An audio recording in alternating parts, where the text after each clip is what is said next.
ಸ್ಯಾಂಡಲ್ವುಡ್ನಲ್ಲಿ ಗುರು ಶಿಷ್ಯರ ಸಮರ ಈಗ ಕೋರ್ಟ್ ಕಟಕಟೆ ಏರಿದೆ. ಒಂದು ಸಣ್ಣ ಜಾಹೀರಾತು ವಿಚಾರ ನಿರ್ದೇಶಕ S Narayan, golden star Ganesh ನಡುವಿನ ಗುದ್ದಾಟಕ್ಕೆ ಕಾರಣವಾಗಿದೆ. ಗಣೇಶ್ ಅವರನ್ನ ಬೆಳೆಸಿದ್ದು ನಾರಾಯಣ್ ಎಂಬ ಹೇಳಿಕೆಗೆ ಗಣೇಶ್ ಖಾರವಾಗಿಯೇ ಪ್ರತಿಕ್ರಿಯೆ ಕೊಟ್ಟಿದ್ದಾರೆ. ಏನಿದು ಗುರು ಶಿಷ್ಯರ ವೈಮನಸ್ಸು ಅನ್ನೋದರ ಕಂಪ್ಲೀಟ್ ಡೀಟೇಲ್ಸ್ ಇಲ್ಲಿದೆ.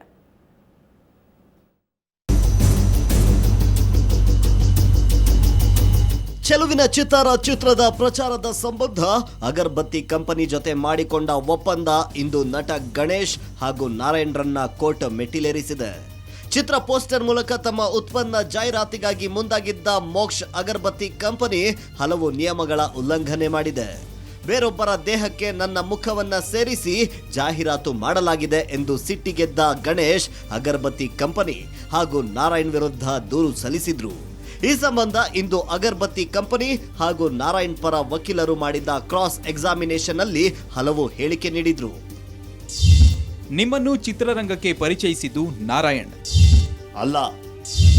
ನಿಮ್ಮ ಬಣ್ಣದ ಬದುಕು ಆರಂಭವಾಗಿದ್ದು ನಾರಾಯಣ್ ಅವರ ಈಶ್ವರಿ ಧಾರಾವಾಹಿ ಮೂಲಕ ಅಲ್ವಾ?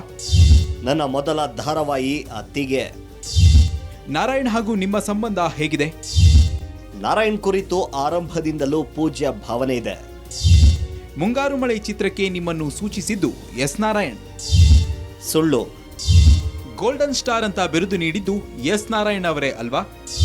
ಮಾಧ್ಯಮದವರು, ಕನ್ನಡಿಗರು ಹಾಗೂ ಎಸ್ ನಾರಾಯಣ್. ಪ್ರಚಾರ ಸಂಬಂಧ ಮಾಡಿಕೊಂಡ ಒಪ್ಪಂದ ಕುರಿತು ನಿಮಗೆ ಮಾಹಿತಿ ಇತ್ತೇ? ಇಲ್ಲ. ಹೀಗೆ ಗಣೇಶ್ ಅವರಿಗೆ ಹಲವು ವಿಚಾರಗಳ ಬಗ್ಗೆ ಕ್ರಾಸ್ ಎಕ್ಸಾಮಿನೇಷನ್ ಮಾಡಲಾಯಿತು. ಹೇಳಿಕೆ ದಾಖಲಿಸಿಕೊಂಡ ಕೋರ್ಟ್ ವಿಚಾರಣೆಯನ್ನ ಮಾರ್ಚ್ 15ಕ್ಕೆ ಮುಂದೂಡಿತು. ಆದರೆ ಗಣೇಶ್ ಹೇಳಿಕೆಗಳಿಗೆ ನಿರ್ದೇಶಕ ಎಸ್ ನಾರಾಯಣ್ ಹೇಳಿದ್ದು ಹೀಗೆ. ಗಣೇಶ್ ಅವರು ಬಂದಿದ್ದರು, ಎರಡು ಕಡೆಯಿಂದ ವಿಚಾರಣೆ ನಡೆದಿದೆ. ಮುಂದೆ ಡೇಟ್ ಕೊಟ್ಟಿದ್ದಾರೆ. ಏನು ತೀರ್ಪು ಬರುತ್ತೋ ಗೊತ್ತಿಲ್ಲ ನಮಗೆ. ಇದು ಸಂಧಾನ ಮಾಡೋಕ್ಕೆ ಯಾವ ದೊಡ್ಡ ವ್ಯಾಜ್ಯಗಳು ನಡೆದಿಲ್ಲ. ಒಂದು ಸಣ್ಣ ಅದಕ್ಕೆ ಈಗೋ ಅಂತ ಹೇಳ್ತೀವಿ. ಒಂದು ಸಲ ಗಣೇಶ್ ನನ್ನ ಜೊತೆಲಿ ಮಾತಾಡ್ಬಿಟ್ರೆ ಮುಗದೇ ಹೋಗುತ್ತಿದ್ದು. ಆಮೇಲೆ ಇವತ್ತು ಕೂಡ ಅವರು ಕೋರ್ಟಲ್ಲಿ ಹೇಳಿದ ಹೇಳಿಕೆ ಪ್ರಕಾರ ನಂದೇನೂ ಅಪರಾಧ ಇಲ್ಲ, ಅವರೇ ಹೇಳಿಕೆ ಕೊಟ್ಟಿದ್ದಾರೆ.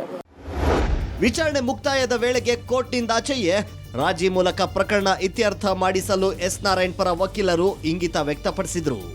ಕೋರ್ಟ್ ಆಚೆಗೆ ರಾಜಿ ಆದ್ರೆ ಯಾವುದೇ ತಕರಾರು ಇಲ್ಲ ಎಂದು ನ್ಯಾಯಾಧೀಶರು ಕೂಡ ಅಭಿಪ್ರಾಯಪಟ್ಟರು.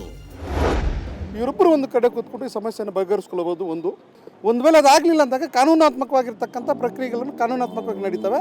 ಗಣೇಶ್ ಅವರ ಕೋರ್ಟಲ್ಲಿ ನೇರವಾಗಿ ಬಂದು ಒಪ್ಪಿಕೊಂಡಿದ್ದಾರೆ. ಯಾವುದೇ ಕಾರಣಕ್ಕೂ ಸಹ ನಾರಾಯಣ್ ಅವರ ವಿರುದ್ಧ ನಮ್ಮ ಒಂದು ಅಹವಾಲಿಲ್ಲ, ನಾರಾಯಣ್ ಅವರ ವಿರುದ್ಧ ನಮ್ಮ ಕೇಸನ್ನು ಹಾಕಿಲ್ಲ. ನಾವು ನಾರಾಯಣ್ ಅವರ ವಿರುದ್ಧ ಯಾವುದೇ ರೀತಿಯಾಗಿರ್ತಕ್ಕಂಥ ಕ್ಲೈಮನ್ನು ನಾವು ಮಾಡಿಲ್ಲ ಅಂತಕ್ಕಂಥ ಮಾತನ್ನು ಹೇಳ್ತಾರೆ.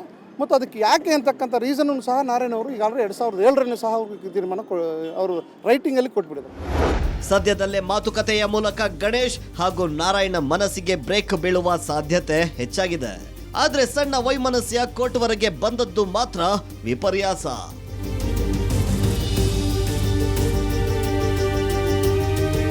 ಬೆಂಗಳೂರಿನಿಂದ ಕ್ಯಾಮರಾಮನ್ ಅಲ್ಲಾವುದ್ದೀನ್ ಜೊತೆ ರಮೇಶ್ ಕೇಚ್, ಕ್ರೈಮ್ ಬ್ಯೂರೋ, ಸುವರ್ಣ ನ್ಯೂಸ್.